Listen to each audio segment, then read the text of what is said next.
Welcome to Echoes of Time. Some echoes from history are whispers. Others are screams that have been silenced for decades.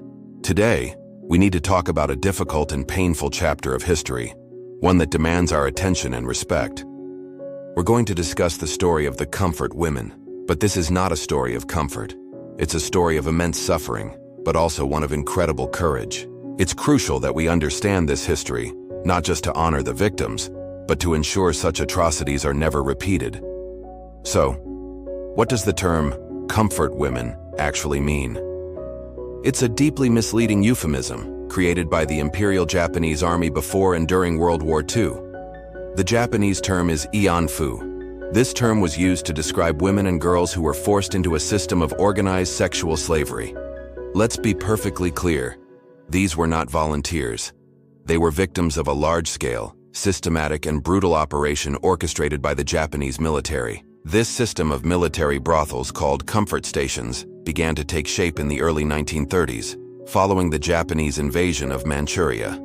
It expanded massively during the Second Sino-Japanese War, which started in 1937 and spread across the entire Asia-Pacific region during World War II. The goal of the Japanese military was to provide sexual comfort for its soldiers, hoping to prevent random acts of violence that could alienate local populations and to control the spread of venereal diseases. However, the system itself was built on unimaginable violence. Who were these women? They came from every corner of the vast territories occupied by Japan. The majority were from Korea and China, but countless others were taken from the Philippines, Indonesia, Burma, now Myanmar, Malaya, now Malaysia, Vietnam, Thailand, and Taiwan. There were even a small number of European women, mostly Dutch, who were captured in Indonesia and forced into this system. They were daughters, sisters, and mothers from all walks of life, whose futures were stolen. The methods used to recruit these women were predatory and cruel.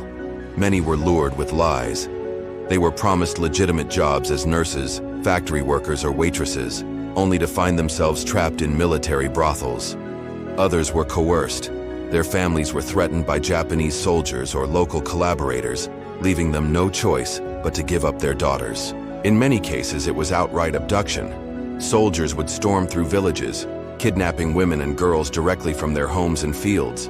They were treated not as human beings, but as spoils of war. Determining the exact number of victims is tragically impossible. As the war ended, the Japanese military destroyed many official records in an attempt to cover up their crimes. Countless victims did not survive the war, and many who did were never able to tell their stories. However, based on survivor testimonies and remaining documents, historians estimate that somewhere between 50,000 and 200,000 women were enslaved. Some studies suggest the number could be even higher. It's a staggering figure representing an immense scale of human suffering. Once they were taken, the women were transported, often over long and grueling distances, to comfort stations set up near the front lines. These stations were, in reality, prisons. The women's lives became a nightmare of confinement and unrelenting violence. They were subjected to systematic and repeated rape by dozens of soldiers every single day. The brutality was indescribable. They suffered from severe physical injuries, rampant sexual and other diseases without proper medical care, and were often forced to undergo abortions in the most horrific conditions. The psychological trauma they endured is almost unimaginable. Many died from the violence, from disease, from malnutrition, or simply from despair.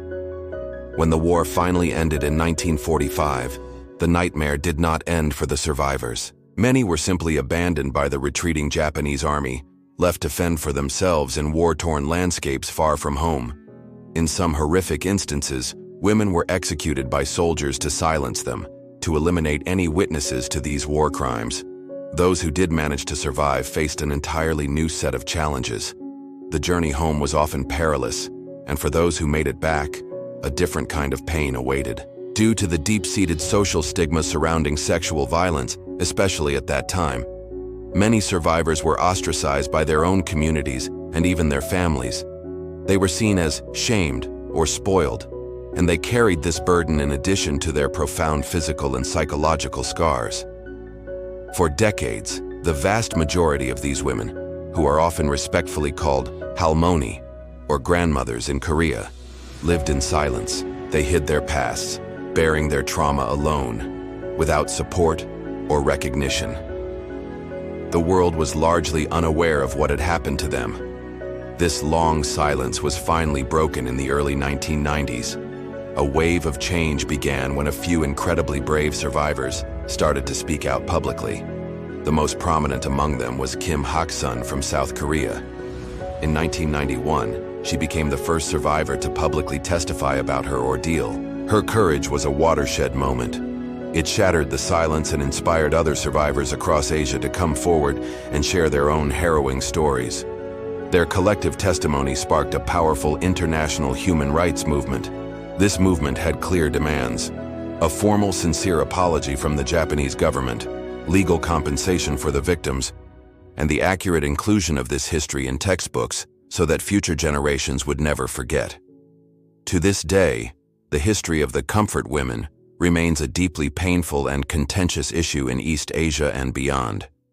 It's a major source of political and diplomatic tension, especially between Japan and its neighbors, South Korea and China. The debates are ongoing. They revolve around the nature of Japan's apologies, what constitutes just reparations, and how this atrocity should be remembered and taught. For the survivors and their supporters, the fight is about more than just money or politics. It's a fight for historical truth, for justice, and for the restoration of the dignity that was so violently stolen from them. The story of the comfort women is a powerful reminder of the horrific impact of war on civilians, particularly women. It's a testament to the resilience of the human spirit and the incredible courage of the survivors who chose to speak truth to power, transforming their personal pain into a global call for justice. Their fight continues, and it is our collective responsibility to listen, to learn, and to remember. Thank you for taking the time to learn about this important and difficult history with me. If this video has been meaningful to you, please consider liking it and subscribing to the channel for more deep dives into history. Your support helps us continue to tell these vital stories.